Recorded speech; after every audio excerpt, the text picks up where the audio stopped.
잘들 지내시고 계시길 빕니다. 채널 24K 하석영의 단도직입. 오늘은 이제 본격적으로 시작되는 차기 대통령을 향한 레이스. 이 속에서 우리가 보게 될 대통령 후보들의 공약, 여기에 관한 얘기를 한번 해볼까 합니다. 대한민국의 대통령직은 5년 단임제입니다. 누구라도 생전 처음 해보는 경험이 되고 그 경험을 가지고 다시 한번 써볼 기회도 없는 정말 그런 생소한 자리에 가는 거죠. 그래서 항상 취임을 할 때와 그 뒤가 서로 맞기가 힘들고 끝나고 나면 처음에 한 얘기하고 너무 동떨어진 모습들을 보이는 게 일상화가 돼 있습니다. 김영삼 대통령은 임기가 끝날 즈음에 아쉽다. 내가 다시 한번 한다면 잘할 수 있을 것 같다. 이런 참 기가 막힌 얘기를 남겼는가 하면 김대중 대통령은 준비된 대통령이라고 다 그렇게 수없이 이제 광고를 쳐서 대통령이 되고 나서 이 임기 시작하고 얼마 되지도 않아서 그런 얘기를 했죠. 기자회견에서. 국고 그 외화 창고가 그렇게 비었습니까? 나도 그렇게까지 비어있는 줄 몰랐다. 물론 앞에 잘못했다는 얘기를 강조하기 위해서도 그런 거지만 어떻게 준비된 대통령이 그렇게 아무것도 모를 수가 있습니까? 노무현 대통령은 끝날 무렵에 지지율이 5%까지 추락을 한 여론조사 결과가 있었고 그 핵심이었던 안희정 씨는 우리는 패족이다 이런 명언을 남기고 물러갔던 사람들이죠. 이명박, 박근혜 이 두 양반도 다 결코 성공한 대통령들이라고 말할 수가 없습니다. 대통령이라고 하는 자리는 그렇게 미리 예측하고 무엇을 어떻게 할 수 있다라고 말하기 쉬울 정도로 간단한 일을 하는 자리가 아니죠. 그러한 약속을 하고 공약을 하기 위해서 필요한 정보, 그거를 미리 알고 있을 수 있는 방법도 사실은 없는 겁니다. 그 자리에 가보기 전에는 모르지요. 대통령 밑에 있는 18개 그 장관급만 해도 그런 부서가 그 하는 일을 어떻게 대통령이 미리 다 꿰입니까? 아무리 참모진이 있고 뭐 선거대책본부가 있다고 한들 그거 다 일일이 다 핵심까지 파악 못한다는 거 지금 현재 그 자리에 앉아있는 장관들이고 대통령조차도 못하고 헤매는 거 우리가 많이 보고 있지 않나요? 더구나 거기다가 시간이라는 변수, 미래가 가져오게 될 불확실성 이것까지 계산한다면 사실 대통령이 무슨 공약을 한다는 건 불가능한 얘기다라고 해도 과언이 아닐 겁니다. 그래도 그 공약 하나 딱 지킨 대통령이 있긴 있죠. 문재인 대통령. 한 번도 경험해 본 적이 없는 나라를 여러분 앞에 펼쳐 보이겠다고 했는데 그거에는 확실히 성공을 한 것 같군요.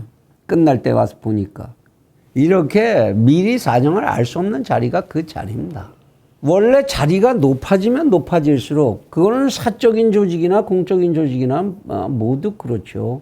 정상 부분으로 갈수록 그가 가지고 있어야 하는, 그가 반드시 알아야 하는 목표, 향해야 하는 목표, 그것은 단순해지게 마련입니다.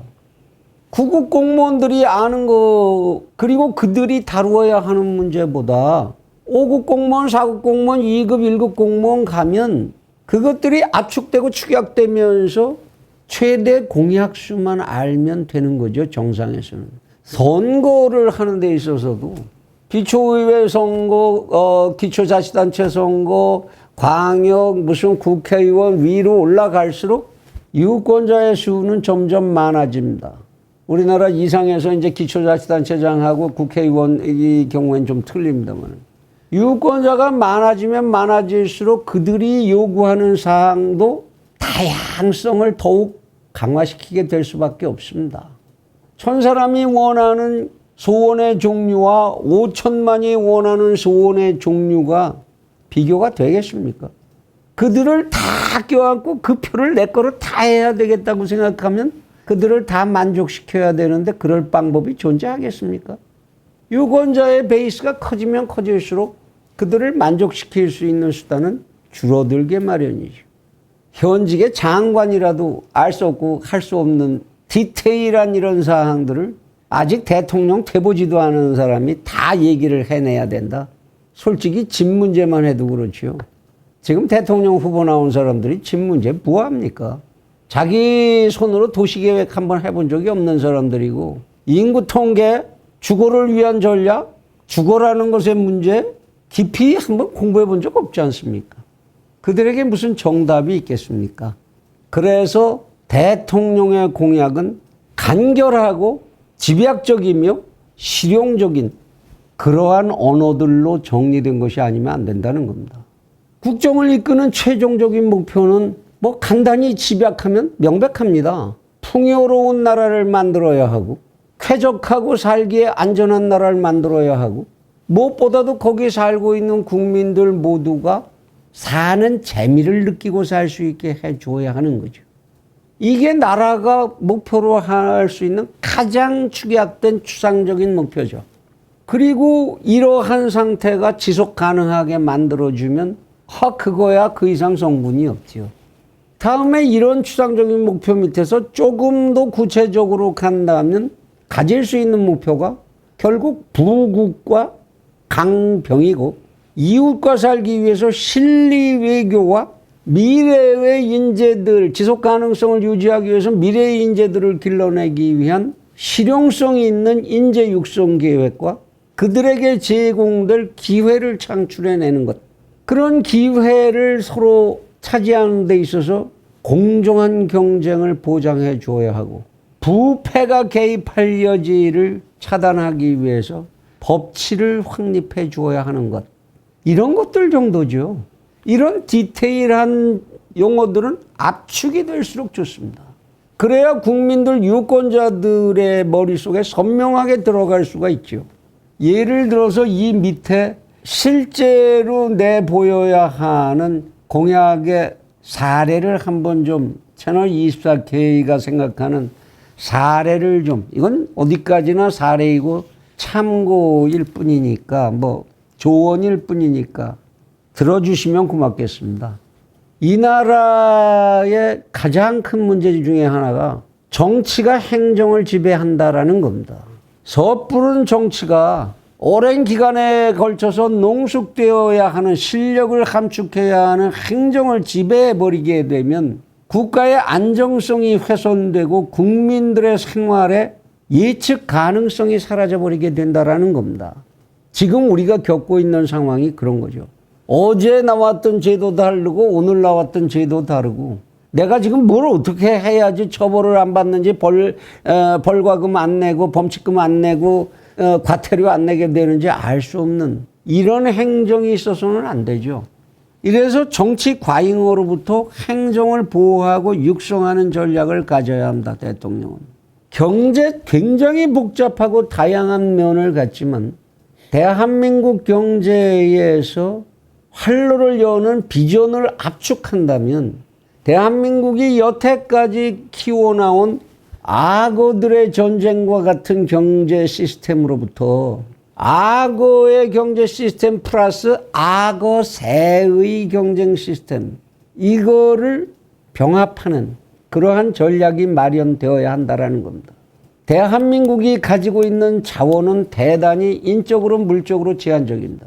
그리고 우리가 무한 경쟁할 수 있는 능력은 우리와 경쟁하고 있는 초강대국들과 견줄 바가 되지 못합니다. 그렇다면 우리는 그 악어들과 무한의 생존 경쟁을 할 수는 없습니다. 우리는 악어새의 수단과 악어새의 행복을 우리의 것으로 하는 슬기를 만들어내야 합니다. 그런 게 뭐가 있냐고요? 많죠. 지금 한류 같은 거 악어새의 전략입니다. 도시계획 하나를 잘하면 그것이 관광 전략이 될 수도 있고, 교육 하나를 제대로 만들어내면 전 세계를 향해서 교육 시스템을 팔아먹을 수도 있습니다.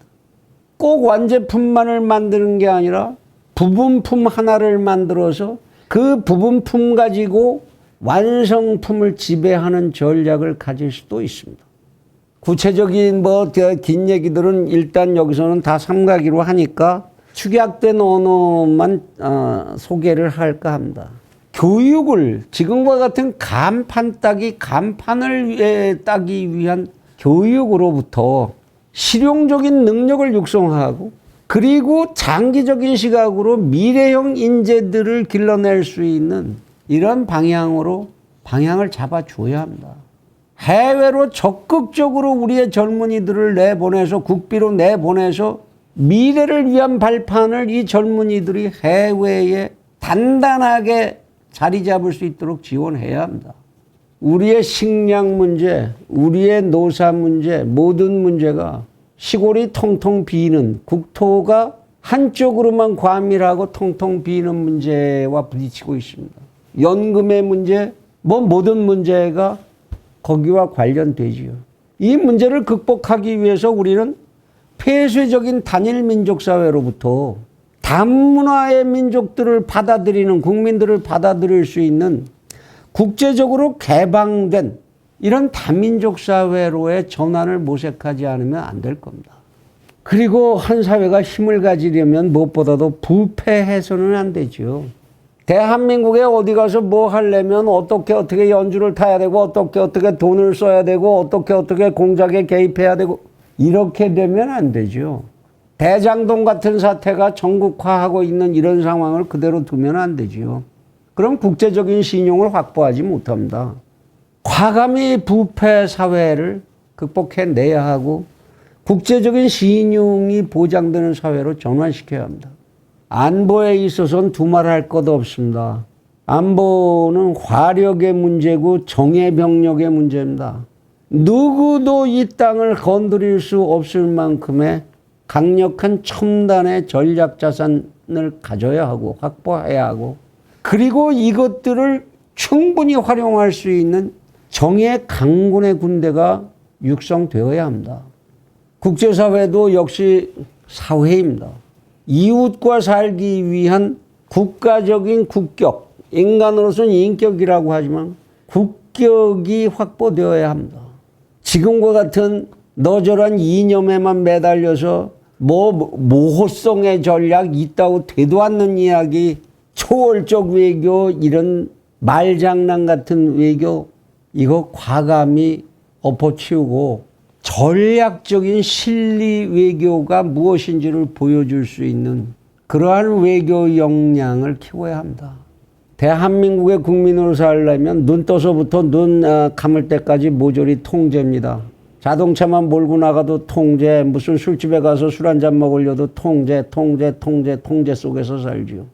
이렇게 통제가 많은 사회, 이것이 우리가 만들고 싶었던 사회는 분명히 아닙니다. 국가적 통제, 국가 권력의 쓸데없는 방만성을 시급히 축소시켜야 하고 모든 것이 민간 자율과 민간의 성숙성에 의해서 자율적으로 돌아갈 수 있는 이런 민간 자율 문화의 활성화를 이끌어 주어야 합니다, 정부는. 그리고 정부가 해야 되는 일 중에 모든 사회적인 사건들, 각 부서가 하는 그런 다루는 문제들, 이것들이 유기적 통일성을 가지고 서로 유기적으로 생산적 시너지 효과를 낼 수 있도록 결합되어야 합니다. 18개 부서가 제 마음대로 제 각각 남아서 돌고 있으면은 하나가 아무리 잘해봤자 소용없습니다. 총리의 기능을 최대한으로 활용을 해서 총리실이라는 것이 바로 이런 유기적 구성을 만들어내는, 유기적 결합을 만들어내는 중심체로 육성해 주어야 합니다. 몇 가지 정도 더 추가할 수 있겠지만 집약하고 간명하게 메시지를 전달하라라고 말한 만큼 적어도 이 정도만 축약을 하면 공약이 없고 정책이 없고 비전이 없는 후보다 이런 얘기는 듣지 않게 될 거라고 생각을 합니다. 대통령은 이러한 목표에 대한 몇 개 안 되는 이 언어만 분명히 외우고 있으면 언제 어디서든지 이 기초에 단단하게 두 다리를 받고 자기의 표현을 할 수 있는 힘이 생겨날 거라고 믿습니다. 짧은 시간에 무슨 완벽하게 전지전능한 사람처럼 모든 것을 꿰뚫어 보는 이런 사람이 되려고 해봤자 되는 것도 아니고 현실적으로 필요한 만큼 거기에 집중해 주기를 간곡하게 당부를 드립니다.